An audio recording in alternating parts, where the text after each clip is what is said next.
ठाकरे बंधूंनी विजयोत्सवाला रुदालीचं स्वरूप दिलं अशी टीका मुख्यमंत्री फडणवीसांनी केलेली आहे। आपण सन्मानानं चालावं, सुबुद्धीनं चालावं असं फडणवीसांनी म्हटलंय आणि ज्यांना दुर्बुद्धी येते त्यांची काय अवस्था होते तुम्ही पाहिलंच आहे असं फडणवीसांनी म्हटलंय। तर फडणवीसांच्या टीकेला संजय राऊतांनी जोरदार प्रत्युत्तर दिलंय। फडणवीस आणि शिंदेंनी राज्यभर रडण्याचा कार्यक्रम सुरू करावा असं राऊत यांनी म्हटलंय। आपण सन्मार्गाने चालावं, आपण सुबुद्धीने चालावं।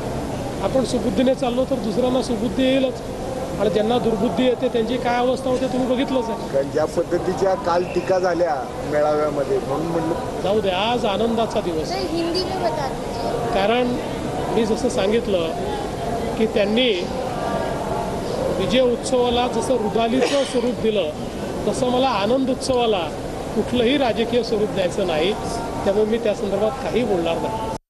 काय करा तुम्ही आणि एकनाथ शिंदे एक रडण्याचा कार्यक्रम जाहीरपणे सुरू करा।